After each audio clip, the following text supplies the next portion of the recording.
नमस्कार। उत्तराखंड के इस खास बुलेटिन में आप सभी का स्वागत है। मैं हूं आपके साथ प्रियंका तिवारी। खबरों को विस्तार से जानेंगे, लेकिन उससे पहले एक नजर हेडलाइंस पर। लोकसभा चुनाव का तीसरा चरण के लिए मतदान संपन्न। 11 राज्यों की 93 सीटों पर 64% वोटिंग। असम में सबसे ज्यादा, महाराष्ट्र में सबसे कम पड़े वोट। सीएम पुष्कर सिंह धामी का बड़ा बयान, कहा सरकार हर मोर्चे पर कर रही काम। वनाग्नि मामले के अराजक तत्वों के खिलाफ होगी कठोर कार्रवाई।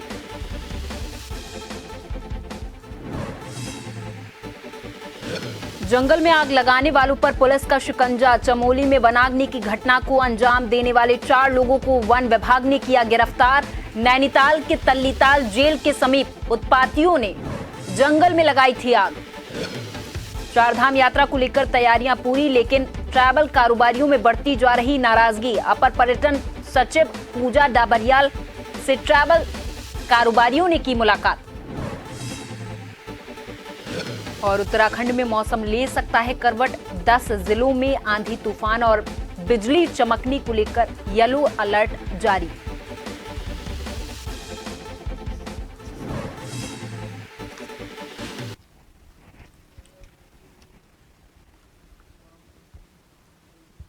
बढ़ेंगे खबरों की ओर। चमोली के जिलाधिकारी हिमांशु खुराना ने अधिकारियों के साथ चमोली से बद्रीनाथ तक राष्ट्रीय राजमार्ग और धाम में यात्रा व्यवस्थाओं और पुनर्निर्माण कार्यों का निरीक्षण किया है। इस दौरान उन्होंने श्रद्धालुओं की यात्रा को सुगम और सुरक्षित बनाने और धाम में निर्माण कार्यों को व्यवस्थित तरीके से तेजी से पूरा करने के निर्देश संबंधित अधिकारियों को दिए हैं। बद्रीनाथ धाम के कपाट 12 मई को खुलेंगे। इस दौरान अधिकांश जो अभियंता हैं, अधिशासी अभियंता विपुल सैनी, उन्होंने संचालित कार्यों की प्रगति के संबंध में जानकारी दी है।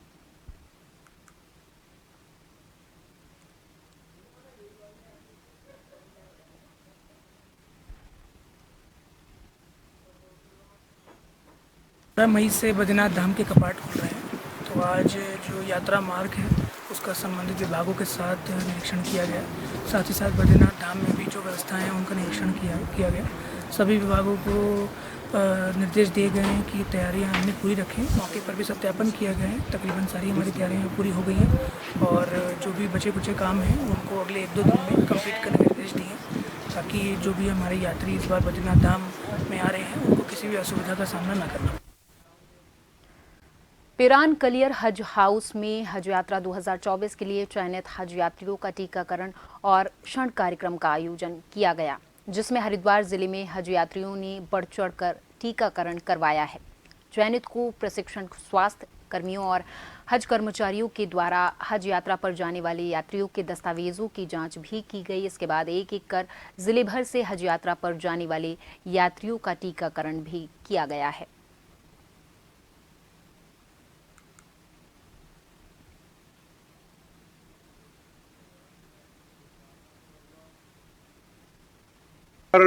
जो आज पिराने कलियर में जो हरिद्वार जिले के जो हाजी हैं उनके लिए टीके का काम किया गया है, कार्यक्रम किया गया है और इनको ट्रेनिंग का काम किया गया है कि वहां पर किस तरह से आपने हज में अपने अरकान पूरे अदा करने हैं, किस तरह से वहां पर रहना है, किस किस तरीके से हमें एहराम से लेकर मक्का शरीफ में और मदीना मुनव्वरा में रहना है, वो तरीके से चीजें समझाई गई है। आज लगभग हरिद्वार जो हमारा डिस्ट्रिक्ट है उसके लगभग हमारे टीकाकरण का कार्यक्रम हुआ है। टोटल हमारे 1064 यात्री जो है इस बार हज पे जाएंगे पूरे प्रदेश से। चंपावत जिले के लोहाघाट वन रेंज के किमतूली और कोटला के बीच जंगल में आग लगाते हुए राहगीरों ने एक व्यक्ति का वीडियो बनाया और वीडियो वायरल होने पर वीडियो का संज्ञान लेते हुए रेंजर लोहाघाट दीप जोशी ने मामले की जांच करवाई है। रेंजर लोहाघाट दीप जोशी ने बताया कि पूछताछ के बाद जानकारी में आया है कि जंगल में आग लगाने वाला व्यक्ति किमतूली निवासी है। रेंजर जोशी ने बताया कि उनके द्वारा कोतवाली पंचेश्वर में आरोपी नीलाप राम के खिलाफ तहरीर दी गई है, जिस पर पुलिस ने युवक के खिलाफ मुकदमा दर्ज कर लिया है।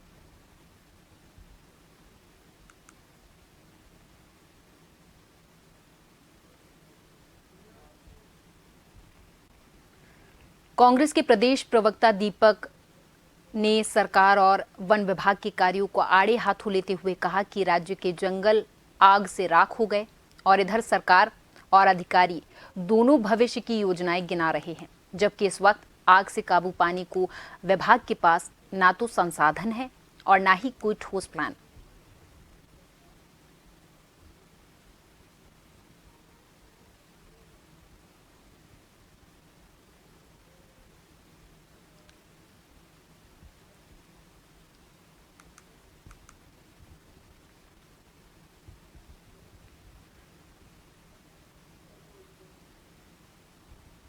नोडल अधिकारी अगर मौके पे जाएंगे तो क्या करेंगे, बिना संसाधन के आग कैसे बुझाएंगे, ये पहले तय करें, क्योंकि सरकार कहीं पर भी गंभीर नजर नहीं आती। सिर्फ नोडल अधिकारी बनाने से, मौका मुआयना करके तो आप रिपोर्टिंग करेंगे कि इतना जल गया, लेकिन आग नहीं बुझा पाएंगे। तो आग बुझाने के लिए सबसे पहले आपके क्या इंतजामात थे और आपकी क्या तैयारियां थी, क्योंकि गर्मियों में जंगलों में आग लगती है तो आपको गर्मी आने से पहले ही सब कुछ, जैसे आज जो फ्यूल होता है, जो पत्ते, सूखे हुए पत्ते हैं, वो आग के लिए एक फ्यूल की तरह काम करते हैं, तो उसकी क्लीनिंग का काम समय पहले रहते करना चाहिए था, समय रहते करना चाहिए था। खबर जनपद ऊधम सिंह नगर के खटीमा से है, जहां बिगराबाग नई बस्ती में हाईवे के पास शराब की दुकान खोली जा रही है, जिसको लेकर ग्रामीणों ने खटीमा उपजिलाधिकारी का घेराव किया है। बता दें कि नई बस्ती बिगराबाग में लगभग 5 शिक्षण संस्थाएं हैं, जिसमें छोटे छोटे बच्चे पढ़ते हैं। साथ ही ये शराब की दुकानें खुलने से इन लोगों का निकलना मुश्किल हो जाएगा और बच्चों पर भी इसका बुरा प्रभाव पड़ेगा।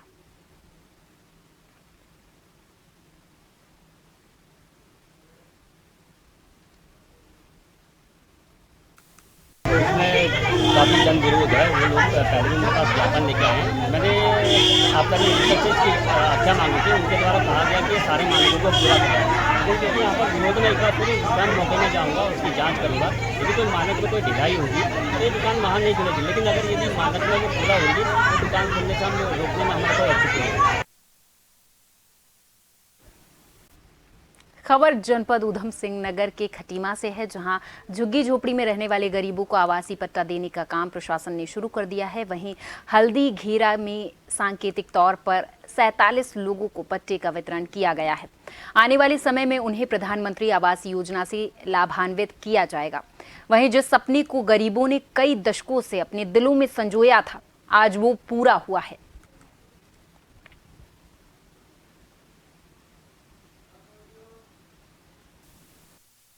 47 लोग जिनको भूमिहीन की कैटेगरी में थे, उनको हमने आवासीय पट्टे आज कब्जा दिलाया। उनका स्वीकृति तो पहले ही इसकी हो चुकी थी, आज उनको बाकायदा हमने कब्जा दिलाया मौके पे। 47 लोग हैं ये भूमिहीन, जिनको प्रधानमंत्री आवास योजना के अंतर्गत आवास बनाने के लिए भी सरकार द्वारा मदद की जाएगी। 2 एकड़ है देखिए पूरा, और जैसे ज़रूरत पड़ेगी तो 5 लोग और इसमें हम अकोमोडेट कर सकते हैं, जिनको मतलब आवासीय पट्टे अगर बनाने हों तो उनको भी हम यहाँ पर भूमि का आवंटन करते हैं। स्क्वायर फीट हम प्रत्येक व्यक्ति को दे रहे हैं।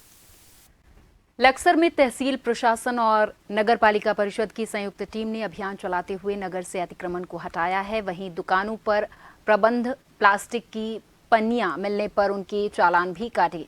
साथ ही मिठाइयों की दुकानों पर घरेलू गैस सिलेंडर मिलने पर उन्हें जब्त भी किया है। इस दौरान दुकानदारों में हड़कंप मचा रहा, सुनाएंगे।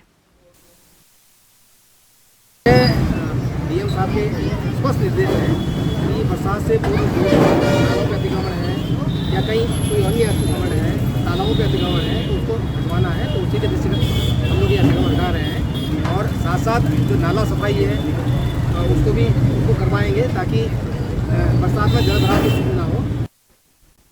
अल्मोड़ा जिले के पर्यटन नगरी रानीखेत में कांग्रेस कार्यकर्ताओं ने भाजपा की ओर से कांग्रेस का पुतला फूंकने में नाराजगी व्यक्त की है। कार्यकर्ताओं ने कहा कि विधायक के कृत्यों को छिपाने के लिए भाजपा गोवंश मामले का सहारा ले रही है। गोवंश मामले में भाजपा बेवजह कांग्रेस को बदनाम कर रही है। पकड़े गए लोगों से कांग्रेस का कोई संबंध नहीं है।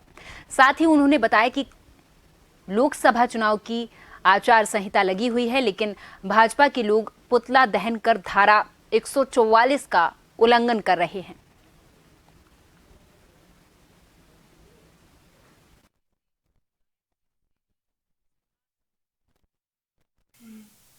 गौहत्या जो प्रकरण पूर्व में हुआ था उसमें 4 आरोपी पकड़े गए हैं और भाजपा ने एक कुत्सित प्रयास अफरोज खान और भिकिया सैन में कांग्रेस पार्टी का पुतला दहन करके जो किया है वो निश्चित तौर पर हमारे आपसी सौहार्द को बिगाड़ने की एक मानसिकता है और निश्चित तौर पे हम कांग्रेस के लोग हमारा इस मामले में कहीं से भी कोई हाथ नहीं है और हम सीधे सीधे से आगाह करते हैं क्षेत्रीय विधायक जी को कि वो हमारे पर उंगली उठाने के बजाय खुद पर सोचें कि वो चारों के चारों लोग उनके व्यक्तिगत मित्र हैं, व्यक्तिगत सहयोगी हैं, उनके साथ उनको उठते बैठते देखा गया है और इस सारे मामले की जड़ जो हैं वो पिछले 3-4 सालों से चलाते आ रहे हैं। तो इस विषय पर शासन और प्रशासन इस बात का हमको स्पष्ट करे जनता के बीच में आकर कि ये जो घटनाएं हैं ये पुनः से जो है इनकी साफ तस्वीर जनता के बीच में आनी चाहिए। देहरादून में आईएसबीटी के पास एक पटाखा फैक्ट्री में अचानक आग लग गई। आग लगने के कारण इलाके में हड़कंप मचा रहा। बता दी कि घटना की जानकारी मिलने पर दमकल विभाग मौके पर पहुंचा। फायरकर्मी और स्थानीय पुलिस ने कड़ी मशक्कत के बाद आग पर काबू पा लिया है, वरना कोई बड़ा हादसा हो सकता था। पटाखा फैक्ट्री में आग लगने के कारणों के बारे में अभी तक कोई पता नहीं चल सका है।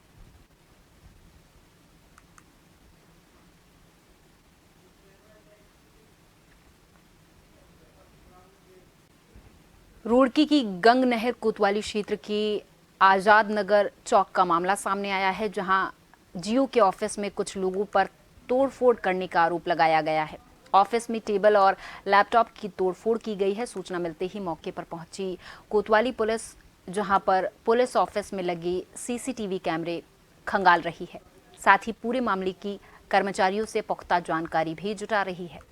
बता दें कि ऑफिस में मौजूद कर्मचारी कुछ भी बताने से बचते नजर आए। फिलहाल पुलिस को अभी तक कोई तहरीर नहीं मिल पाई है।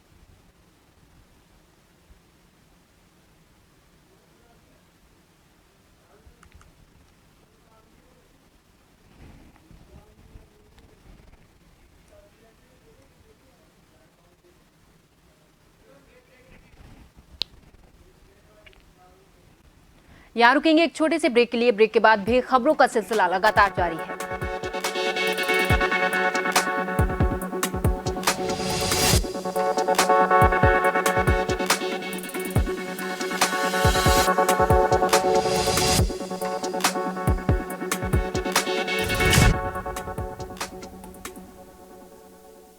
ब्रेक के बाद एक बार फिर से आप सभी का बहुत स्वागत है। खबरों को विस्तार से जानेंगे। रामनगर में सिद्धपीठ बालाजी मंदिर कोसी घाट के महंत डॉक्टर शुभम गर्ग और मंदिर से जुड़े सैकड़ों सेवकों ने कोतवाली पहुंचकर कोतवाल अरुण सैनी को ज्ञापन सौंपा है।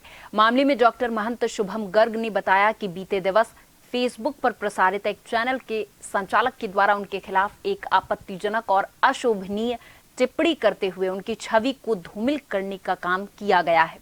उन्होंने इस मामले में उक्त चैनल के संचालक और चैनल के खिलाफ कार्रवाई करने की मांग की है। साथ ही उन्होंने कहा कि इस टिप्पणी को लेकर मंदिर समिति से जुड़े सैकड़ों सेवकों में रोष बना हुआ है।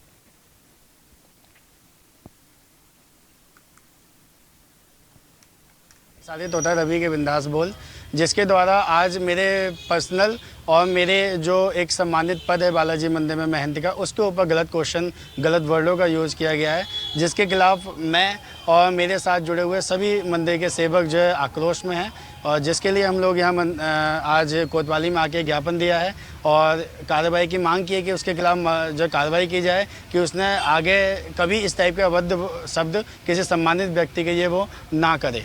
और हमें अपनी कोतवाली पे पूरा भरोसा है कि वह इस पर पूर्ण जांच करेगी और हो सके तो उसके चैनल को बंद किया जाए या उसको पूर्ण रूप से समझाया जाए कि तुम्हें कभी भी खुद जो है आरटीओ नहीं बनना, खुद पुलिस वाला नहीं बनना। यदि कहीं पे कोई कमी हो रही है तो वो कोतवाली को संपर्क करे। देखिए, बालाजी मंदिर के महंत वो कुछ लोग आए थे जिनके द्वारा फेसबुक चैनल पर जो एक टिप्पणी की गई है उसके खिलाफ थाने में तहरीर दी गई है। जांच की जा रही है, जांच के बाद वैधानिक कार्रवाई की जाएगी। रामनगर के सुप्रसिद्ध चिकित्सक डॉक्टर जफर सैफी और राष्ट्रीय होम्योपैथिक सेवा रत्न पुरस्कार से सम्मानित किए गए हैं। ग्रेटर नोएडा स्थित Bakson homeopathy medical college and hospital के सभागार में अखिल भारतीय चिकित्सक एसोसिएशन की ओर से आयोजित हुआ है।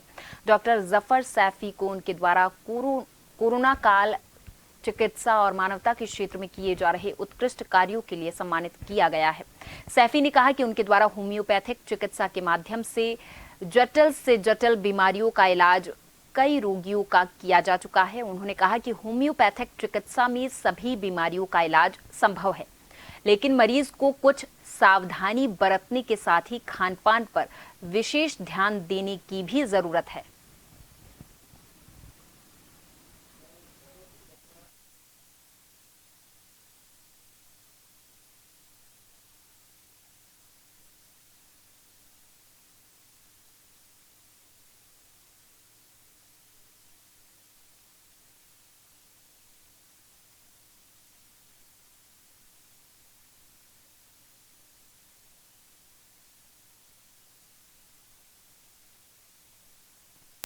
जंगलों में वनाग्नि की घटना को अंजाम देने वाले 4 लोगों को वन विभाग ने गिरफ्तार कर लिया है। मामला केदारनाथ वन्य जीव प्रभाग के धनपुर रेंज क्षेत्र के अंतर्गत का है। वन विभाग ने 4 लोगों के खिलाफ वन अधिनियम के तहत मामला दर्ज कर लिया है। बता दें कि केदारनाथ वन प्रभाग के एसडीओ जुगल किशोर चौहान ने जानकारी देते हुए बताया कि मुखबिर की सूचना पर जानकारी मिली कि 4 लोग जंगलों में आग लगाने की कोशिश करते हुए देखे गए हैं, लेकिन जैसे ही उन्हें पकड़ने के लिए वे आगे आए वैसे ही अपराधी फरार हो गए। एसडीओ ने बताया कि सूचना पर तेजी दिखाते हुए हमने तुरंत पुलिस को इसकी सूचना दी, जिसके बाद दावानल की घटना को अंजाम देने वाले 4 लोगों को कर्णप्रयाग पुलिस चौकी के पास से दबोच लिया गया है। ये कल 5 मई की घटना है। रात के 9 बजे वन क्षेत्राधिकारी धनपुर द्वारा अवगत कराया गया कि कमेड़ा के पास कुछ लोग जंगलों में आग लगा रहे हैं करके, और वो वहाँ से भाग करके आगे निकल गए हैं। इसके बाद कर्णप्रयाग पुलिस चौकी में ग्रामीणों द्वारा तहरीर दी गई कि कुछ लोग आगे हैं और उनके पास कुछ बोलेरो गाड़ी में आ रहे हैं, तो कर्णप्रयाग चौकी में उन लोगों को पकड़ा गया। उसके बाद हम कर्णप्रयाग थाने में गए, उनको पकड़ा और उनको सुसंगत वन अधिनियम की धाराएं उनके खिलाफ दर्ज करके उनको लेकर आ गए हैं। उत्तराखंड में नैनीताल से हल्द्वानी जाने वाले राष्ट्रीय राजमार्ग में तल्लीताल जेल के पास जंगल में अचानक आग लग गई। दमकल विभाग धधकती हुई आग को बुझाने के लिए जुट गया है। माना जा रहा है कि किसी उत्पाती ने रात के समय ये आग लगाई थी, जिससे आग जंगल में फैल गई है। आग की सूचना पर मल्लीताल फायर स्टेशन से एक टीम मौके पर पहुंची है। फायर सर्विस के कर्मचारियों ने मौके पर पहुंचकर दमकल वाहन से पानी की बौछार कर आग पर काबू पाया है। जेल के समीप लगी इस आग से रिहायशी क्षेत्र और जेल को खतरा बनने लगा था। हालांकि आग पर काबू पा लिया गया है।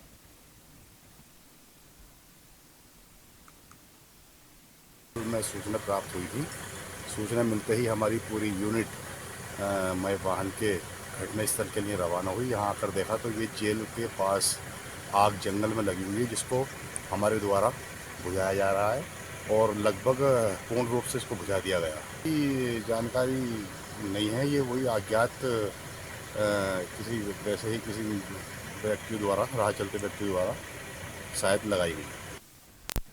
पौड़ी शहर के आसपास के जंगलों में लगी वनाग्नि के कारण खेल विभाग के हॉस्टल का एक कमरा आग की चपेट में आने से कमरे में रखे स्पोर्ट्स सामग्री और जरूरी दस्तावेज पूरे तरीके से जल गए।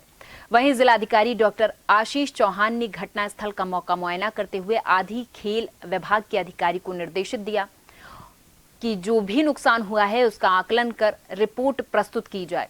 दरअसल टीका के जंगल में लगी आग तेज हवाओं के साथ खेल विभाग के हॉस्टल तक पहुंच गई और एक कमरे में रखे बच्चों के सामान इस दौरान जलकर राख हो गए। इस दौरान तत्काल फायर टीम और खेल विभाग के कर्मचारियों और स्थानीय लोग पहुंचे और आग पर काबू पाने का प्रयास किया।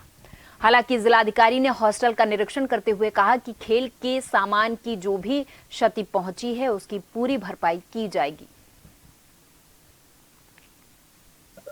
हमारा नुकसान में तो पूरा किट हुआ है। हमारा किट में रैकेट हमारे महंगे 10-12 हजार के, जूते हमारे court shoes, sports shoes, running shoes हो गए ऐसे सिंपल घूमने वाले, हमारे उधर शर्ट वर्ट सब चीज, टी शर्ट वगैरह खेलने के, निक्कर लोवर वगैरह पर सब चीज हो गया। स्कूल की ड्रेस हो गया, स्कूल के बैग, कॉपी किताब, हमारे रजाई कंबल गद्दे वगैरह कुछ नहीं है हमारे पास। हम लोग तो रूम में बैठे हुए थे, तो अंकल लोग नीचे रहते हैं, 1-2 ड्यूटी लगा रखी सर ने, तो वो लोगों ने क्या कहते हैं वो बाहर चेक करा, उन्हें आवाज आ रही थी आग की बहुत ज्यादा, तो क्या उन्होंने कहा कि जल्दी जल्दी भागो, आग आ गई हॉस्टल के पास में, और यहाँ पे हवा चलती है स्पीड में, तो क्या कहते हैं हवा से जल्दी आग पहुंच जाती है यहाँ पे, तो उन्होंने सब बाहर कर दिया हमें इंडोर साइड।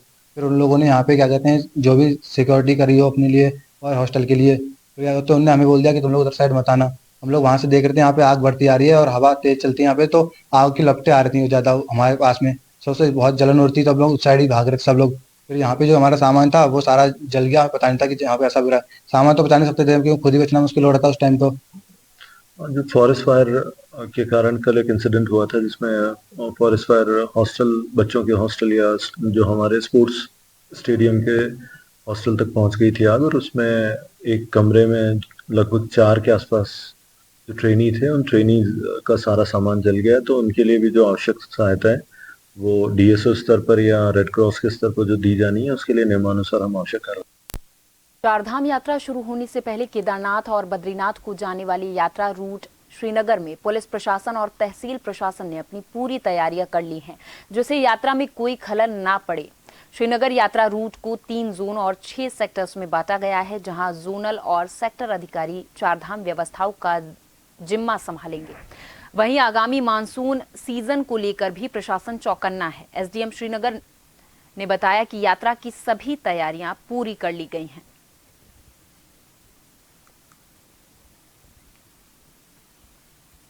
3 जोन में और 6 सेक्टर्स में डिवाइड किया है। इसमें हमारे 3 जोनल ऑफिसर्स होंगे और उसके अलावा जो लाइन डिपार्टमेंट्स हैं उसमें ही हमने सेक्टर डिसाइड किए हैं, ताकि जो रोड है रोड सही रहे, बिजली की व्यवस्था सही रहे, पानी पीने का पानी पेयजल सबको मिलता रहे। आपको पता है कि इसी समय पे बारिश का भी मौसम आएगा और ये कलियासोड़ के पास में रोड भी जाम होती है, रोड ब्लॉक हो जाती है लैंडस्लाइड होने पर। चारधाम यात्रा के संबंध में शासन से एक आदेश आया है जिस संबंध में मेरे द्वारा जो अस्थायी चौकी हैं उनमें आपदा से संबंधित पर्याप्त उपकरण, जेसीबी व अन्य के लिए मेरे द्वारा रिपोर्ट दी जा चुकी है। बहुत शीघ्र ही इन सभी छोटी छोटी समस्याओं का निराकरण कर दिया जाएगा। ट्रैफिक को लेके हम चारधाम यात्रा में हमारी मीटिंग आईजी स्तर से अन्य स्तरों से हुई थी। उसमें ये है कि श्री बद्रीनाथ, केदारनाथ, अन्य में कितने यात्री गए हैं उनकी सूचना रुद्रप्रयाग को, कर्णप्रयाग को, श्रीनगर को दी जाएगी। साथ उत्तराखंड के इस खास बुलेटिन में मेरे साथ बस इतना ही। आप देखते रहें जन टीवी। नमस्कार।